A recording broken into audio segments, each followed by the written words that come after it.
जय हिंद दोस्तों। हमारे स्टूडियो में आप लोगों का स्वागत है दोस्तों। कुछ दिन हम लोग क्लास नहीं ले पाए, थोड़ी व्यस्तता थी। कोई नहीं, आगे से अब कंटिन्यू डेली रहेगा। आप हमारे साथ जुड़े रहिए, हमारा साथ देते रहिए। और आप देखे होंगे एसआई का पेपर हुआ था, उसमें जो मैं जितना पढ़ाया था हूबहू वही मिला था। हाँ, हालांकि एसआई का पेपर इजी था, लेकिन दोस्तों कैसा भी पेपर आएगा आप उस पेपर को अच्छे से कर लेंगे अगर मेरे साथ जुड़े हैं। ठीक है दोस्तों, चलिए विलंब न करते हुए शुरू करते हैं। आज अगला प्रकरण है वाक्य। तो वाक्य जो है, अगर पूछा जाएगा वाक्य क्या होता है तो आप क्या जवाब देंगे? वाक्य होता है भाषा की क्या, भाषा की सबसे छोटी इकाई की सबसे बड़ी इकाई, भाषा की सबसे बड़ी इकाई, भाषा की सबसे बड़ी इकाई। तो लिखेंगे क्या होता है। अगर भाषा देखा जाएगा तो देखिए, भाषा में अगर सबसे छोटी इकाई पूछा जाता है तो क्या होता है? वर्ड होता है, जो अक्षर कहलाती है। और उसके बाद वर्ड आता है, फिर शब्द आता है, शब्द आता है। लेकिन सबसे बड़ा अगर पूछ लिया जाएगा कि कौन सा इकाई है तो क्या होगा? वाक्य है। तो पहला पॉइंट लिखेंगे भाषा की सबसे भाषा की सबसे बड़ी इकाई। ठीक है, भाषा की सबसे बड़ी इकाई होती है, भाषा की सबसे बड़ी इकाई होती है। लेकिन अगर पूछा जाएगा कि अर्थ के आधार पे या भाव के आधार पे क्या होता है तो उसमें हो जाएगा भाषा की सबसे छोटी इकाई। क्या होगा? भाषा की सबसे छोटी इकाई। क्योंकि भाव निकलेगा तो एक वाक्य को देखकर ही भाव निकल सकता है, एक वाक्य को देखकर ही भाव निकल सकता है। वाक्य से पहले कोई भाव नहीं निकलता है। वाक्य के बाद क्या होगा? कई वाक्य होंगे तो वो हो जाएगा एक पद्य हो जाएगा, वो पद्य हो जाएगा या गद्य हो जाएगा। इसका मतलब अगर भाव निकालना है तो कोई एक एक वाक्य लिखे रहेंगे तभी उसका भाव निकल सकता है। इसका मतलब भाषा भाव के आधार पे भाषा की सबसे छोटी इकाई। तो लिख सकते हैं भाव या भावार्थ, भाव या भावार्थ के आधार पर सबसे छोटी इकाई, सबसे छोटी इकाई। भाव या भावार्थ के आधार पर सबसे छोटी इकाई होती है। जहां से भाव निकलना शुरू होता है वाक्य से होता है। देखिए, भाषा की सबसे बड़ी इकाई होती है, सबसे बड़ी इकाई भाषा की क्या होती है? वाक्य होता है। लेकिन भाव या भावार्थ के आधार पे सबसे छोटी इकाई होती है, तो घुमा सकता है। ठीक है, अब आगे बात करते हैं कि वाक्य की परिभाषा क्या होती है। वाक्य की परिभाषा क्या होती है? वाक्य की परिभाषा, ये तो इसका हम देख लिए, रूप किस प्रकार से होता है, सबसे छोटी इकाई, बड़ी इकाई। परिभाषा क्या होगा? तो बताइए परिभाषा क्या होगा दोस्तों? परिभाषा, अब मैं कुछ ऑप्शन लिखता हूं, आप बताइएगा कौन सा सही होगा। पहला है सार्थक शब्दों का योग, सार्थक शब्दों का योग। दूसरा ऑप्शन है शब्दों का सार्थक योग, शब्दों का सार्थक योग। तीसरा ऑप्शन है दोनों। चौथा ऑप्शन है कोई नहीं, कोई नहीं।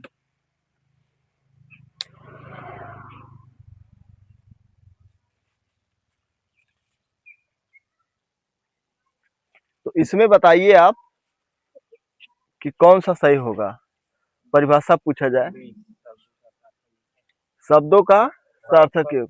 देखिए, सार्थक शब्दों का योग और शब्दों का सार्थक योग, तो इसमें से कौन सा सही होगा? बी। कौन सा सही होगा? बी। शब्दों का सार्थक योग वाक्य कहलाता है। शब्दों का सार्थक योग। अब जैसे देखिए इसका मतलब क्या हुआ, सार्थक शब्दों का योग। सार्थक शब्द मान लीजिए लिख दिया मैंने, श्याम राम मोहन, क्या यह वाक्य है? ये तो पद है बस। श्याम राम मोहन ये वाक्य नहीं है, लेकिन ये तो सार्थक शब्दों का योग तो है। श्याम एक सार्थक शब्द है, राम एक सार्थक शब्द है और मोहन एक सार्थक शब्द है, लेकिन सार्थक शब्दों का योग नहीं है। और शब्दों का सार्थक योग जैसे राम श्याम मोहन पढ़ रहे हैं, पढ़ रहे। देखिए अब ये हुआ वाक्य, अब है हुआ वाक्य। देखिए सार्थक शब्द ये भी थे और सार्थक शब्द ये भी है, लेकिन यह क्या है, शब्दों का सार्थक योग। शब्दों को हम सार्थक रूप में लगाए हैं, जिस रूप में लगाना चाहिए। अगर ऐसे लगा दें, पढ़ राम रहे मोहन है, तो क्या होगा, वाक्य होगा? नहीं होगा। शब्द तो सार्थक रहेगा, लेकिन उसका व्यवस्थित क्रम नहीं रहेगा। तो शब्दों का सार्थक तो होना चाहिए, उसके साथ साथ क्या होना चाहिए, उसका व्यवस्थित क्रम भी होना चाहिए, तभी तो वाक्य कहलाएगा। तो कभी कभी कंफ्यूज कर देता है ऑप्शन में देके कि कौन सा सही होगा। सार्थक शब्दों का योग नहीं, शब्दों का सार्थक योग। शब्दों का सार्थक योग। यहाँ तक क्लियर है ना? परिभाषा क्लियर है? तो वाक्य क्या कहलाएगा? शब्दों का सार्थक योग्य वाक्य कहलाता है। ठीक, ठीक है, यहाँ तक क्लियर है। अब बात करते हैं इसके प्रकार क्या होते हैं। क्या होते हैं इसके प्रकार पे चर्चा करते हैं। तो संरचना के आधार पर, संरचना के आधार पे लिख लीजिए, 3 प्रकार होते हैं। कितने होते हैं?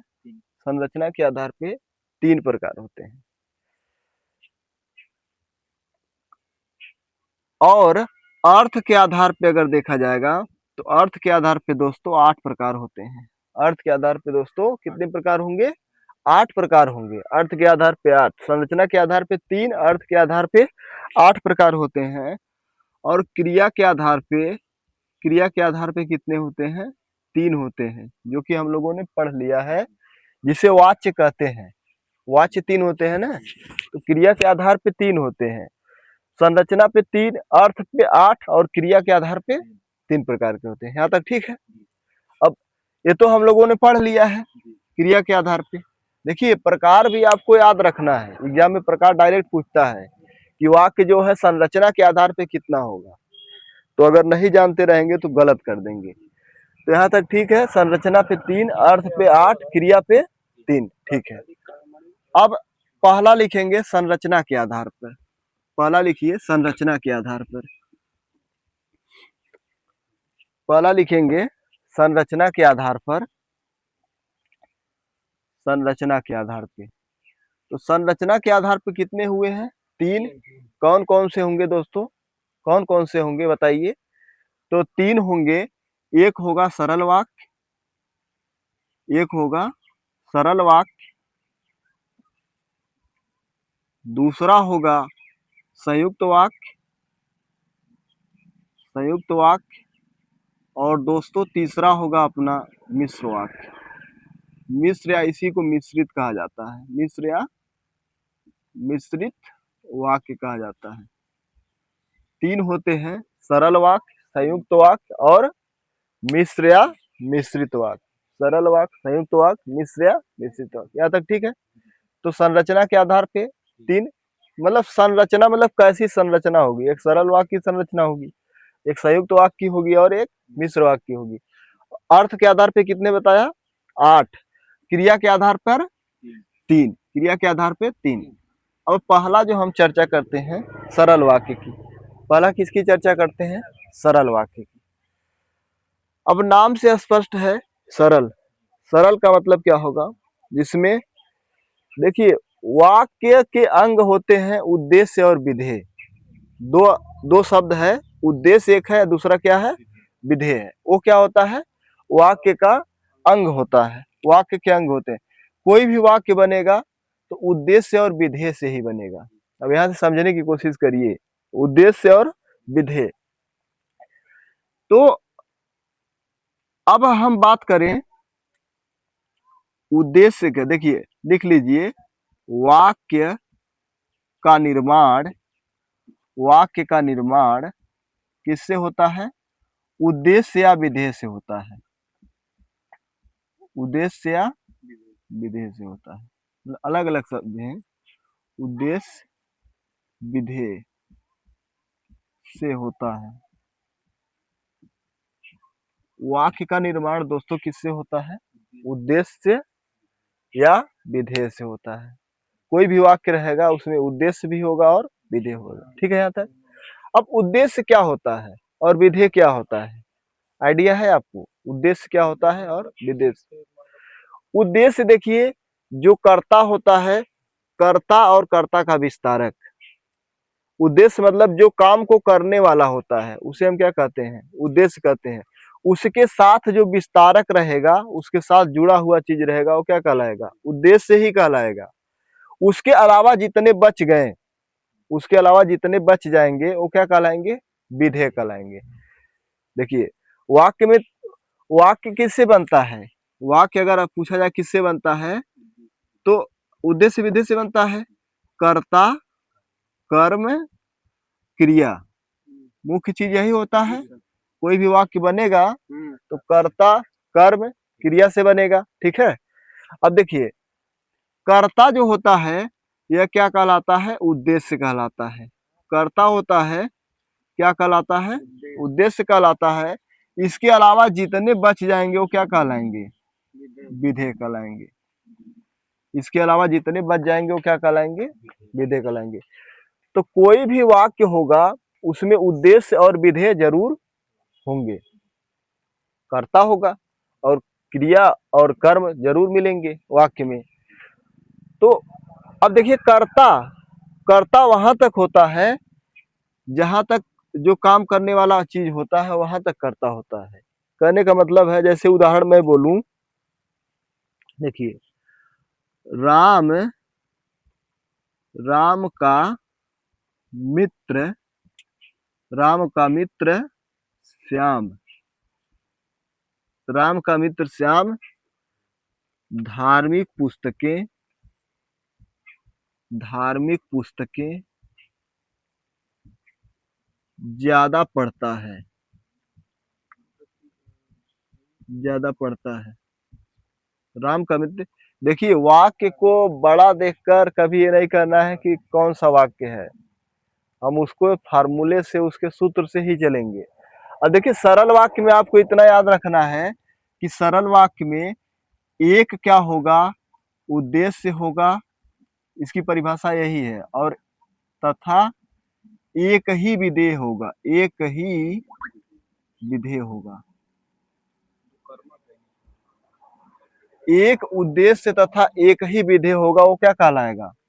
सरल वाक्य। समझ में आ गया? उद्देश्य क्या होता है, विधेय क्या होता है, वो भी आपको समझ में आ गया। कर्ता जो होता है या कर्ता के साथ जितनी चीजें जुड़ी रहती हैं वो उद्देश्य कहलाता है। कहने का मतलब कर्ता और कर्ता का विस्तारक, कर्ता और कर्ता का विस्तारक उद्देश्य कहलाता है। उसके अलावा कर्म, क्रिया, सहायक क्रिया, पूरक शब्द जितने जुड़े रहेंगे वो सब क्या कहलाएंगे? विधेय कहलाएंगे। अब देखिए जैसे यही शब्द यही दे दिया गया, राम का मित्र श्याम धार्मिक पुस्तकें ज्यादा पढ़ता है। राम का मित्र श्याम धार्मिक पुस्तकें ज्यादा पढ़ता है। अब इसमें देखना है कि उद्देश्य क्या है, विधेय क्या है। अगर एक से ज्यादा उद्देश्य निकल जाएगा तो वह सरल वाक्य नहीं रहेगा, एक से ज्यादा विधेय निकल जाएंगे तो भी सरल वाक्य नहीं रह जाएगा। तो इसमें देखिए काम अगर पूछा जाएगा कर्ता कौन है, इसमें आप क्या बताएंगे? श्याम। देखिए पुस्तक कौन पढ़ता है? ये तो राम का मित्र है ना, ये तो श्याम से इसका संबंध है राम का, लेकिन कर्ता क्या है? ये कर्ता हो गया। ठीक है, कर्ता हो गया। जब एक एक चीजों को पकड़ेंगे तो क्लियरिटी आएगी। कर्ता हो गया, श्याम ज्यादा पुस्तकें पढ़ता है, श्याम ज्यादा पुस्तक पढ़ता है। ठीक है, तो श्याम क्या हो गया, कर्ता हो गया। अब उसके साथ कर्ता का विस्तार, ये क्या है, कर्ता विस्तारक, कर्ता विस्तारक है कि नहीं है, कर्ता विस्तारक है, कर्ता विस्तारक, कर्ता का विस्तारक है। तो कर्ता के साथ उसका विस्तारक अगर जुड़ा रहेगा तो ये सब चीजें मिलाकर क्या कहलाएंगी, उद्देश्य। ये सब चीजें क्या कहलाएंगी, उद्देश्य। समझ में आ रहा है ना। तो राम का मित्र श्याम उद्देश्य हो गया। कितना उद्देश्य है, एक ही। ये नहीं कह दीजिएगा एक से अधिक उद्देश्य है, एक ही उद्देश्य है, क्योंकि ये तो इसका विस्तार है ना, ये तो श्याम का विस्तार है ना। राम का मित्र श्याम, श्याम ज्यादा पुस्तक पढ़ता है, ये तो उसका विस्तार है, मतलब एक उद्देश्य हो गया। ठीक है, आगे बढ़ते हैं। पुस्तक क्या है, क्या पढ़ता है, पुस्तक, कर्म हो गया, कर्म हो गया। धार्मिक पुस्तक, धार्मिक क्या है, विशेषण है। कौन सा विशेषण है, गुणवाचक विशेषण है या व्यक्तिवाचक विशेषण, जो भी कर सकते, क्योंकि संज्ञा से बना है तो व्यक्तिवाचक विशेषण होगा। विशेषण बताया था ना, धर्म से बना है ना, तो व्यक्तिवाचक विशेषण है, कहने का मतलब विशेषण है। इसका मतलब कर्म से इसका संबंध है, तो क्या कहलाएगा, कर्म विस्तारक, कर्म का विस्तारक। समझिएगा एक एक चीजों को, यही सब चीजें आगे काम आएंगी। जातिवाचक विशेषण, हाँ, जातिवाचक और भी तो धर्म है, धर्म के लिखे। जातिवाचक विशेषण कहाँ होता है, जातिवाचक तो संज्ञा होती है ना, विशेष। कर्म का विस्तार, देखिए कर्म, पुस्तक कर्म है और यह विशेषण है, लेकिन कर्म का विस्तार ही है। कर्म के साथ संबंध है, जिसके साथ संबंध होगा उसका विस्तारक होगा। तो कर्म का विस्तारक और कर्म। उसके बाद ये क्या है, क्रिया, क्रिया, यह क्या हो गया, क्रिया विस्तारक। वाक्य की दृष्टि से देख रहे हैं तो क्रिया विस्तारक हो गया। समझ में आ रही चीजें ना। कर्ता का विस्तारक श्याम, उसका विस्तारक राम का मित्र।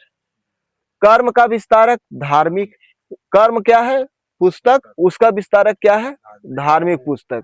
और क्रिया क्या है, पढ़ता है, और क्रिया का विस्तारक ज्यादा। वैसे तो क्या है, यह क्रिया विशेषण है, क्रिया की विशेषता बताने वाला शब्द क्या कहलाता है, क्रिया विशेषण कहलाता है। लेकिन इस हम उद्देश्य और विधेय के परिप्रेक्ष्य में हम देख रहे हैं तो क्या उसको विस्तारक मान ले रहे हैं। समझ में आ रहा है ना। कर्ता का विस्तारक, कर्म का विस्तारक और क्रिया का विस्तारक। कर्ता, कर्म, क्रिया, कर्ता का विस्तारक, कर्म का विस्तारक और क्रिया का विस्तारक मिला के, लेकिन क्या हुआ, उद्देश्य एक ही है। कौन सा है, श्याम, उसका विस्तारक तो एक ही माना जाएगा। उसके अलावा जो है कर्म, क्रिया, सहायक क्रिया, पूरक शब्द जितने जुड़े रहेंगे वो क्या कहलाएंगे, विधेय कहलाएंगे। तो ये सब चीजें क्या हो गई, एक विधेय हुआ। क्या हुआ, एक विधेय हुआ। जब एक से ज्यादा कर्म हो, एक से ज्यादा क्रिया हो, एक से ज्यादा कर्ता हो, तब वह क्या कहलाता है, एक से ज्यादा वाक्य कहलाएगा। ठीक है, लेकिन यहाँ पे एक ही वाक्य है। तो एक वाक्य की पहचान क्या है, सरल वाक्य। और सरल वाक्य का मतलब एक उद्देश्य और एक ही विधेय होना चाहिए। यहाँ तक क्लियर है ना। उद्देश्य क्लियर हुआ कि नहीं, हो गया। उद्देश्य अगर सिंपल पूछा जाए तो क्या बताएंगे कि कर्ता, कर्ता के साथ कर्ता का विस्तारक। अगर विधेय पूछा जाए विधेय क्या होता है तो क्या बताएंगे, हाँ, कर्ता के विस्तारक, कर्ता और कर्ता के विस्तारक, विस्तारक को हटा के जितने चीजें बचेंगी वो किस में जाएंगी, वो विधेय में जाएंगी। कौन कौन सी चीजें बचेंगी, वाक्य के अंग में कर्ता कर्म क्रिया होता है, कर्ता और उसके विस्तारक को छोड़ के बाकी कर्म के साथ विस्तारक, क्रिया के साथ विस्तारक, सहायक क्रिया, मुख्य क्रिया, पूरक क्रिया, जितनी भी चीजें होंगी वो क्या कहलाएंगी, विधेय कहलाएंगी। तो सरल वाक्य की क्या परिभाषा है, एक उद्देश्य तथा एक विधेय होना चाहिए, एक उद्देश्य तथा एक विधेय होना चाहिए। ठीक है दोस्तों, इसको नोट करिए जल्दी से। यहाँ तक क्लियर है ना, इसको नोट करिए।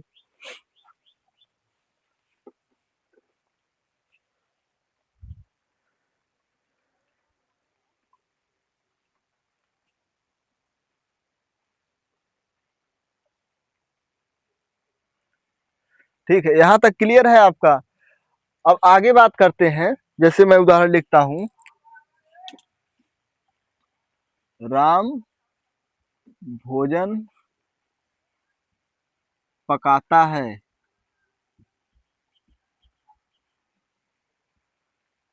राम व श्याम भोजन पकाते हैं। बताइए दोस्तों, दोनों सरल वाक्य हैं कि इनमें से कोई एक सरल वाक्य है, एक मिश्र वाक्य है या संयुक्त वाक्य है? फार्मूले से चलिए। सरल वाक्य में क्या होता है? एक उद्देश्य और एक ही विधेय होना चाहिए। एक उद्देश्य और एक ही विधेय होना चाहिए। इसमें तो क्लियर है। देखिए, राम क्या है? करता है। इसका मतलब क्या हो गया? उद्देश्य हो गया। भोजन कर्म है, पकाना क्रिया है, सहायक क्रिया है। तो इसके बाद जो बच गए वो विधेय हो गया। तो एक उद्देश्य एक विधेय, इसका मतलब सरल वाक्य। इसका मतलब सरल वाक्य। नीचे वाले में देखिए, राम श्याम भोजन पकाते हैं। कितना उद्देश्य है? दो। कितना उद्देश्य है? दो करता है। कितने करता है? दो करता है। एक करता ये हो गया, एक करता ये हो गया, और भोजन पकाते हैं, ये क्या हो गया? तो एक उद्देश्य ये हुआ, एक उद्देश्य, और एक उद्देश्य क्या हुआ? ये हुआ। भाई दो करता है। देखिए, इसका विस्तारक होता कि राम का मित्र श्याम, तब एक माना जाता। लेकिन राम व श्याम दो माना जा रहा है। एक उद्देश्य एक उद्देश्य, ये हो गया, तो दो उद्देश्य हो गए। अब विधेय एक ही है। विधेय एक ही है, एक विधेय है। अब क्या बताएंगे? उद्देश्य कितना हो गया? दो। और विधेय कितना हुआ? एक। दो एक। लेकिन सरल वाक्य में क्या होना चाहिए? एक उद्देश्य और एक ही विधेय होना चाहिए। इसका मतलब यह वाक्य कैसा हो गया? यह वाक्य भी सरल वाक्य है। अब यहाँ ध्यान से समझिए। देखिए, उद्देश्य तो दो हो गए। देखिए, पहले तो आपको उद्देश्य की क्लियरिटी हुई कि नहीं, कि दो कैसे मान लिए। देखिए, अगर इसी के साथ संबंध बताते, एक सेकेंड, राम का मित्र श्याम, राम का मित्र श्याम, अगर राम का मित्र श्याम बताते, यह कितना उद्देश्य है? एक राम है, एक श्याम है। क्या दो मानेंगे? नहीं, एक ही मानेंगे, क्योंकि इसके साथ संबंध है, इसके साथ संबंध है। लेकिन यहाँ पर है राम व मित्र, राम व श्याम, दो करता है। यहाँ पे एक ही करता था, तो एक उद्देश्य है, उसका एक विस्तारक था, पीछे उसका विस्तारक था। लेकिन यहाँ पे दो करता है, दो उद्देश्य हैं, दो उद्देश्य और एक ही विधेय है। लेकिन याद रखिए, जब दोनों मिलकर एक ही काम करें, जब दोनों मिलकर एक ही काम करें, तो वह एक ही माना जाएगा, वह एक ही माना जाएगा। इसका मतलब ये भी सरल वाक्य है। इसका मतलब क्या है? यह भी सरल वाक्य है। समझ रहे हैं ना? भले दो लोग मिलकर कमवा तो वही कर रहे हैं ना। अलग कब होता? राम भोजन पकाता है और श्याम भोजन खाता है, तब अलग हो जाता, दो काम हो जाता। लेकिन दोनों लोग मिलकर एक ही काम कर रहे हैं। इसका मतलब आपको क्या देखना है? मोटी मोटा कि जैसे दो आ गया, एक आ गया, तो आपको उसमें कॉमन लेना है, एक ही है। एक है मतलब सरल वाक्य है। अब इसी का उल्टा चलिए, एक व्यक्ति तीन काम कर रहा है या दो काम कर रहा है, तब वो हम उसको क्या मानेंगे? सरल वाक्य मानेंगे। तब भी उसको हम क्या मानेंगे? सरल वाक्य मानेंगे। कैसे? श्याम लिख तथा पढ़ रहा है, श्याम लिख तथा पढ़ रहा है। हाँ, लिख तथा पढ़ रहा है। देखिए, उद्देश्य तो एक ही है, उद्देश्य एक ही है। विधेय क्या है? लिखना का काम है, पढ़ने का काम, अलग अलग काम है, अलग अलग काम है। लेकिन एक ही व्यक्ति दोनों कर रहा है, वही लिख भी रहा है, वही पढ़ भी रहा है। इसका मतलब ये भी किस में आएगा? सरल वाक्य में आएगा, ये भी सरल वाक्य में आएगा। मतलब देखिए यहाँ 2 हो गया, यहाँ 1 हो गया, तो बैलेंस हम करेंगे तो क्या आएगा, 1 ही मानेंगे उसको। यहाँ 2 था ऊपर वाले में, हाँ यहाँ पे 2 था, यहाँ पे 1 था, लेकिन हम उसको क्या मानेंगे, 1 ही मानेंगे। समझ में आ रहा है ना। या 2 व्यक्ति एक काम करे, या एक व्यक्ति 2 से अधिक काम करे, या 2 काम करे, तो भी उसको हम क्या किस में मानेंगे, सरल वाक्य में ही मानेंगे। अब यहाँ 3 व्यक्ति लिख दें, राम श्याम मोहन लिख तथा पढ़ रहे हैं, तभी बात क्या होगा, वही होगा, सेम बात होगा। काम अगर काम समान है तो सरल वाक्य में ही आएगा। तो कंफ्यूजन नहीं लेना है, बस सिंपल याद रखना है कि 4 लोग 5 लोग वही काम कर रहे हैं, चाहे एक व्यक्ति 5 काम कर रहा है तो भी उसको किसमें मानेंगे, सरल वाक्य में ही माना जाएगा, तो भी उसको सरल वाक्य में माना जाएगा। ठीक है दोस्तों, यहाँ तक ठीक है, इसको नोट कर लीजिए, हो गया ना। अब इसके बाद चलते हैं अगले प्रकरण पे, संयुक्त वाक्य। डालिए संयुक्त वाक्य। देखिए मेरा मकसद क्या है कि आपको कुछ रटना ना पड़े। अब बस इतना मैं बता के चला जाऊं कि एक उद्देश्य होता है, एक विधेय होता है, तो रटने वाली बात हो गई। लेकिन कैसे क्या होता है, क्या कहाँ कहाँ दिक्कत आती है, वो भी हम लोगों ने देखा है। ठीक है ना, कि कैसे आता है। तो 3 चीजें देखिए, कर्ता, कर्ता का विस्तारक उद्देश्य कहलाएगा, कर्म, कर्म का विस्तारक क्रिया, क्रिया का विस्तारक, या पूरक शब्द या सहायक क्रिया, ये सब जितनी चीजें रहेंगी वो क्या कहलाएंगी, विधेय कहलाएंगी। तो एक उद्देश्य एक विधेय होगा तो सरल वाक्य कहलाएगा। दूसरा सरल वाक्य कब कहलाएगा, जब एक व्यक्ति 2 काम करे तो भी सरल वाक्य होगा, या जब 2 व्यक्ति 3 व्यक्ति 4 व्यक्ति एक ही काम को करे तो भी क्या कहलाएगा, सरल वाक्य कहलाएगा। ठीक है। संयुक्त वाक्य, संयुक्त वाक्य, संयुक्त वाक्य। अब संयुक्त मतलब क्या होता है, संयुक्त मतलब जुड़ा हुआ, संयुक्त मतलब जुड़ा हुआ। अब देखिए कंफ्यूजन कहाँ होता है, संयुक्त वाक्य में और मिश्र वाक्य में कंफ्यूजन है। सरल तो सिंपल है, पहचान लेते हैं उद्देश्य भी दे देके। संयुक्त होता है, एक मिश्र होता है। मिश्र मतलब घुला हुआ, मिश्र मतलब क्या, घुला हुआ। और संयुक्त मतलब क्या होता है, जुड़ा हुआ। जैसे धागा होता है, धागा क्या है, जुड़ा हुआ है, लेकिन पानी में चीनी, पानी में नमक क्या है, घुला हुआ है। तो पानी में नमक क्या है, मिश्र है, और धागा में धागा जोड़े हैं वो क्या है, वो संयुक्त है। तो संयुक्त मतलब जुड़ा हुआ, मिश्र मतलब घुला हुआ।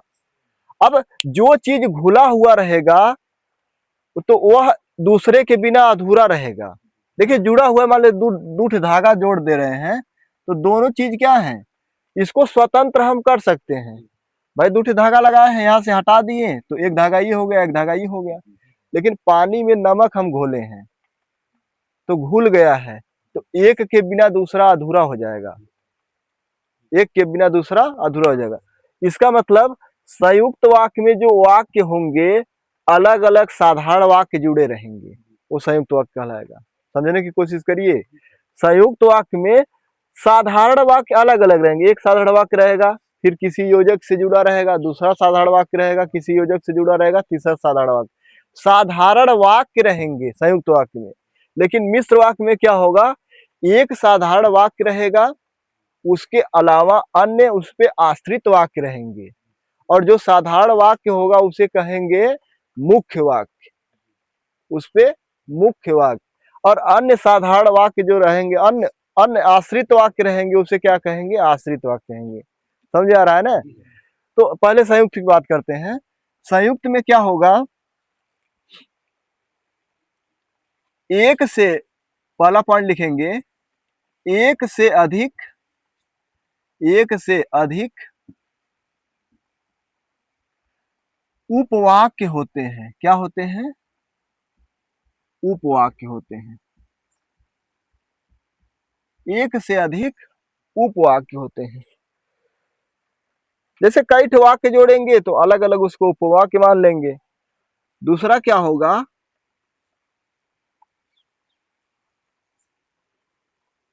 ये सभी उपवाक्य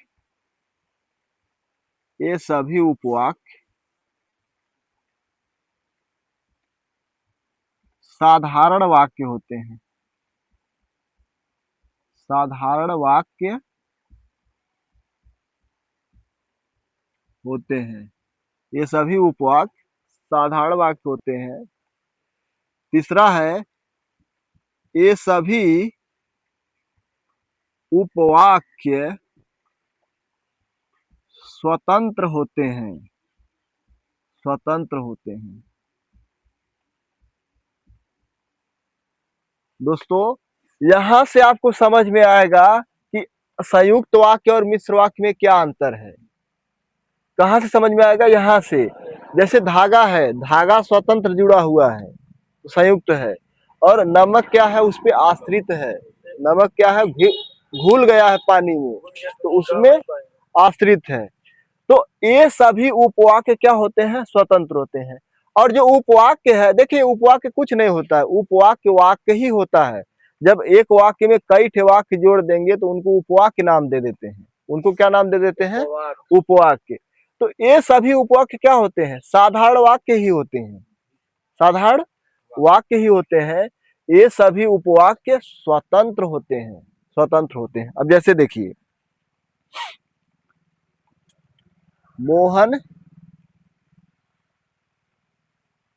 मोहन क्रिकेट खेल रहा है। मोहन क्रिकेट खेल रहा है। राम पढ़ रहा है। लेकिन श्याम लिख रहा है।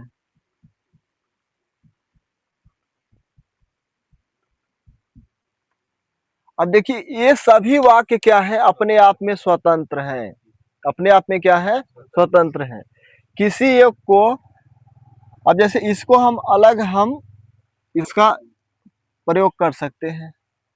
मोहन क्रिकेट खेल रहा है, अगर इसी को देखा जाए तो यह क्या है, एक उद्देश्य है, एक विधेय है, सरल वाक्य हो गया। राम पढ़ रहा है, एक उद्देश्य है, विधेय है, सरल वाक्य हो गया। लेकिन श्याम लिख रहा है, तो इसको भी देखा जाएगा तो ये भी अपने आप में स्वतंत्र है। तो ये सभी स्वतंत्र होते हैं। संयुक्त वाक्य के जितने उपवाक्य होते हैं स्वतंत्र होते हैं। तो मतलब कितने उपवाक्य हैं, देखिए। अब इसमें आश्रित और मुख्य की कोई बात नहीं है। इसमें आश्रित नहीं है कि एक दूसरे के ऊपर निर्भर है। क्या कोई निर्भर है? देखिए, इसको हटा दिया जाए, इसको हटा दिया जाए, अगर इसको हटा दिया जाए तो भी काम चल जाएगा। मोहन क्रिकेट खेल रहा है, राम पढ़ रहा है। बीच वाले को हटा देते हैं, तब भी हो जाएगा काम। हो जाएगा कि नहीं हो जाएगा? राम पढ़ रहा है, इसको हटा दिया जाए। देखिए, इसको मोहन क्रिकेट खेल रहा है लेकिन श्याम लिख रहा है, कोई प्रभाव नहीं पड़ा। इसको हटा दिया जाए, राम पढ़ रहा है लेकिन श्याम लिख रहा है, तो कोई प्रभाव नहीं पड़ रहा है। इसका मतलब है कि संयुक्त वाक्य में जो, अब देखिए, यहां से यहां तक अगर देखा जाएगा तो एक वाक्य हुआ। यहां से यहां देखा जाएगा तो एक वाक्य हुआ। उसमें कितने उपवाक्य जुड़े हैं? 3 उपवाक्य जुड़े हैं। एक उपवाक्य यह हो गया, यह एक उपवाक्य हो गया। 3 उपवाक्य जुड़ गए ना, 3 उपवाक्य जुड़ गए। तो 3 उपवाक्य जुड़ गए, और तीनों क्या है, अपने आप में स्वतंत्र हैं। अपने आप में क्या है, स्वतंत्र हैं। अपने आप में दोस्तों क्या है, स्वतंत्र हैं। और तीनों जो हैं एक दूसरे से किसी प्रकार से घुले मिले नहीं हैं, अपने आप में स्वतंत्र हैं। तो ये सब क्या हो जाएंगे, ये संयुक्त वाक्य के उदाहरण हो जाएंगे। संयुक्त वाक्य उदाहरण हो जाएंगे। अब इसमें कौन कौन सा योजक चिन्ह आता है? कौन कौन सा योजक चिन्ह आता है? तो योजक चिन्ह में जैसे लेकिन, लेकिन हो गया, किंतु हो गया, परंतु हो गया, इसलिए हो गया, इसलिए हो गया, तथा हो गया, और हो गया, और हो गया, एवं हो गया, क्योंकि हो गया, इसलिए हो गया, इसलिए तो लिख दिया हूँ, बल्कि हो गया, मतलब इस तरह से इत्यादि। हाँ? ये वाक्य में मतलब बीच में जोड़ने का काम कर रहे हैं। जैसे लेकिन आ गया, लेकिन दोस्तों जरूरी नहीं है कि जैसे कभी कभार क्या है लोग रट लेते हैं कि योजक चिन्ह आना चाहिए, लेकिन मान लीजिए इसको हटा दिया जाए, इसको हटा दीजिए, बस इतना देखिए, तो क्या यह संयुक्त वाक्य का उदाहरण नहीं है। तो कभी कभी योजक चिन्ह के जगह पे कॉमा दे दिया जाता है। जैसे देखिए कॉमा दे दिया जाता है, जैसे मान लीजिए इसमें वह भी जोड़ सकते हैं। अब यहाँ पे लिख सकते हैं ना, मोहन क्रिकेट खेल रहा है तथा राम पढ़ रहा है लेकिन श्याम लिख रहा है, लिख सकते हैं ना। तो यहाँ पे तथा लगा दिए, तथा न लगा के क्या लगा दिए हैं, कॉमा। तथा न, कामा भी क्या करता है, जोड़ने का काम करता है, कामा भी क्या करता है, जोड़ने का काम करता है। लेकिन, किंतु, परंतु, इसलिए, तथा, और, एवं, क्योंकि, बल्कि, चूंकि, इसलिए, जितने भी हैं योजक चिन्ह, अगर इस प्रकार के योजक चिन्ह दिखेंगे तो किसके उदाहरण माने जाएंगे, संयुक्त वाक्य के उदाहरण माने जाएंगे। और जितना भी संयुक्त वाक्य होगा अपने आप में स्वतंत्र होगा, अपने आप में क्या होगा, स्वतंत्र होगा। ठीक है, नोट करिए इसको।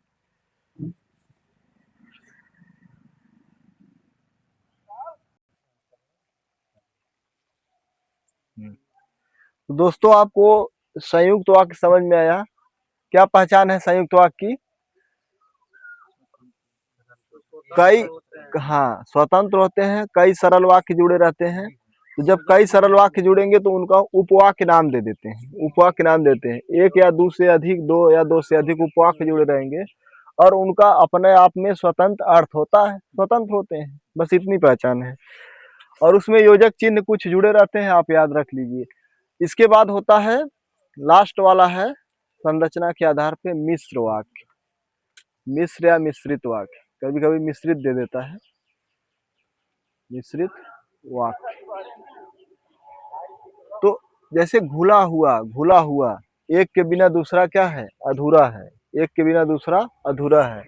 तो इसमें क्या होगा, लिखिए इसमें, इसमें एक मुख्य उपवाक्य होता है, मुख्य उपवाक्य होता है, इसमें एक मुख्य वाक्य होता है तथा एक या एक से अधिक, एक या एक से अधिक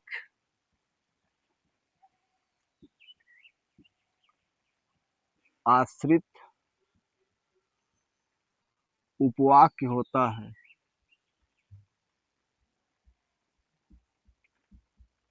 एक या एक से अधिक आश्रित उपवाक्य होता है, इसमें एक मुख्य उपवाक्य होता है तथा एक या एक से अधिक। तो मुख्य उपवाक्य एक ही होगा और आश्रित उपवाक्य एक या एक से अधिक हो सकते हैं, एक या एक से अधिक हो सकते हैं। अब देखिए उदाहरण, जैसे यदि मैं प्रधानमंत्री होता, यदि मैं प्रधानमंत्री होता तो देश में शिक्षा फ्री कर देता, फ्री कर देता। यदि मैं प्रधानमंत्री होता तो देश में शिक्षा फ्री कर देता। ठीक है, अब देखिए यहाँ पे दो उपवाक्य जुड़े हुए हैं। मैं प्रधानमंत्री होता, मैं प्रधानमंत्री होता तो देश में शिक्षा फ्री कर देता, देश में शिक्षा फ्री कर देता।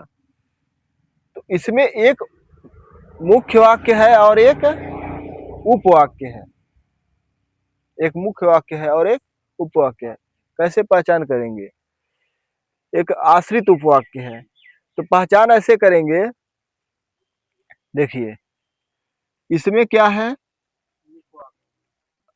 पहला वाला क्या है, मुख्य वाक्य, मुख्य उपवाक्य है, और दूसरा वाला क्या है, आश्रित उपवाक्य है। दूसरा वाला क्या है, आश्रित उपवाक्य है।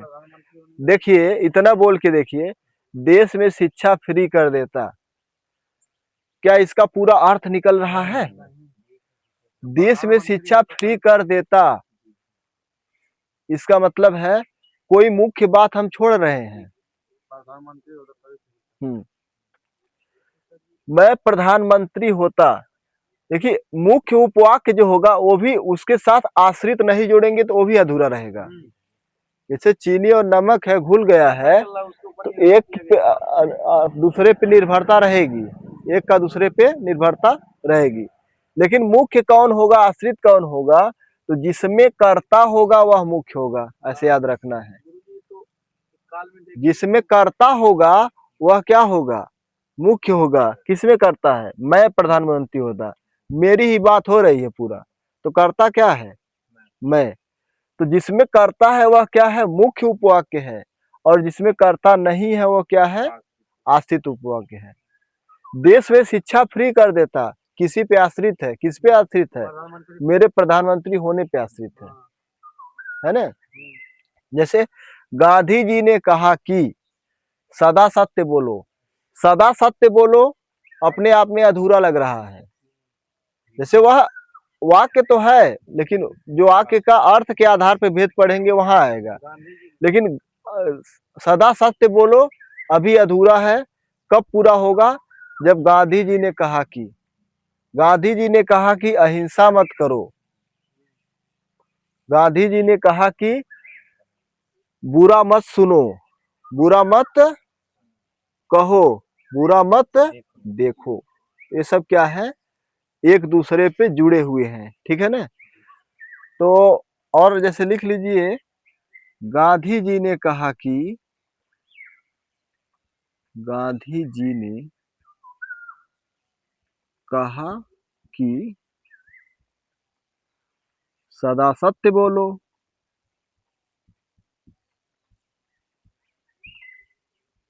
सदा सत्य बोलो, अहिंसा मत करो, अहिंसा मत करो। और भी जोड़ सकते हैं इसमें, बुरा मत देखो, बुरा मत सुनो, बुरा मत बोलो। तो ऊपर जो है अगर देखेंगे काल के अनुसार कहे तो मत भूत काल होगा, भविष्य में होगा यदि मैं प्रधानमंत्री होता, कल्पना कर रहे हैं ना। हाँ, मत भूत है, भूत है ना, कि प्रधानमंत्री होता तो देश में शिक्षा फ्री कर देता, बीती हुई पछतावा है, बीता हुआ पछतावा है। गांधी जी ने कहा कि सदा सत्य बोलो। अब देखिए इसमें कई उपवाक्य जुड़े हैं। गांधी जी ने कहा एक, सदा सत्य बोलो दो, अहिंसा मत करो तीन। तो मिश्र वाक्य में क्या है, एक उपवाक्य होगा, एक या एक से अधिक आश्रित उपवाक्य होगा, एक मुख्य उपवाक्य होगा। देखिए उपवाक्य उसमें भी होता है, संयुक्त में भी होता है, लेकिन इसमें अंतर क्या है, इसमें आश्रित और मुख्य की बात हो जाती है, आश्रित और मुख्य की बात है। तो गांधी जी ने कहा कि, मैंने बताया जिसमें कर्ता होगा वह मुख्य कहलाएगा। तो कौन कह रहे हैं पूरी बात, गांधी जी कह रहे हैं। तो यह क्या है, मुख्य, और यह क्या है, आश्रित। ये भी आश्रित है और ये भी आश्रित है, समझ आ रहा है ना। गांधी ने कहा कि सदा सत्य बोलो, अहिंसा मत करो।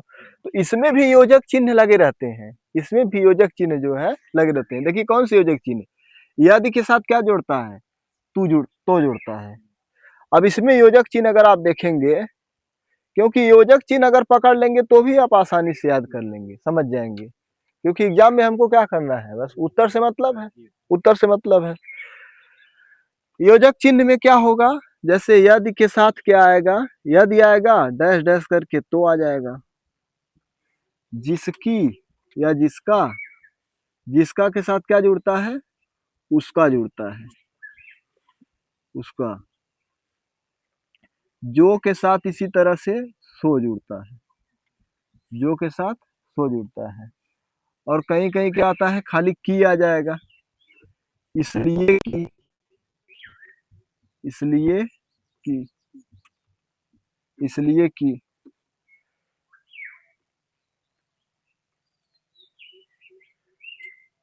और यद्यपि, यद्यपि के साथ तथापि आता है, तथापि जुड़ता है। इस तरह से इसमें दो दो योजक चिन्ह जुड़े रहते हैं। एक में यदि जुड़ा है, देखिए मुख्य वाक्य में क्या जुड़ा है, यदि जुड़ा है। आश्रित वाक्य के साथ क्या जुड़ा है, तो जुड़ा है। मुख्य वाक्य के साथ क्या जुड़ेगा, जिसका जुड़ेगा, आश्रित वाक्य के साथ उसका जुड़ेगा। जो जुड़ेगा, सो जुड़ेगा, की जुड़ेगा, इसलिए की जुड़ेगा, यद्यप जुड़ेगा, तथापि जुड़ेगा। इस तरह से योजक चिन्ह जुड़े रहेंगे तो क्या कहलाएंगे, मिश्र या मिश्रित उपवाक्य। तो मिश्र या मिश्रित और संयुक्त में, मिश्र और संयुक्त में अंतर समझ में आया कि नहीं आया, दोनों में अंतर समझ में आ गया ना। दोनों में अंतर क्या है, उसमें भी उपवाक्य है लेकिन वो सब स्वतंत्र है, और इसमें एक दूसरे पे आश्रित है, बस इतना अंतर है, सीधा सीधा। और योजक चिन्ह उसमें अलग है और इसमें अलग है। उसमें क्या था योजक चिन्ह, लेकिन था, तथा था, एवं था, और परंतु, किंतु, इसलिए था। लेकिन इसमें क्या है, यदि तो है, जिसका उसका है, जो सो है, की है, इसलिए की है, यद्यपि है, तथापि है, इस तरह से चीजें हैं। ठीक है, तो दोस्तों यहाँ तक हमारा जो है संरचना के आधार पे वाक्य के जो भेद होते हैं, 3 होते हैं, वो हमारा क्या हो गया, खत्म हो गया दोस्तों। तो आप, आशा करता हूँ कि आपको अच्छे से समझ में आया होगा, और इसको एक बार और देखिए, रिवीजन करते रहिए, तो आपका जो है अच्छा हो जाएगा हिंदी, और हमारे साथ जुड़े रहिए दोस्तों। ठीक है दोस्तों, जय हिंद।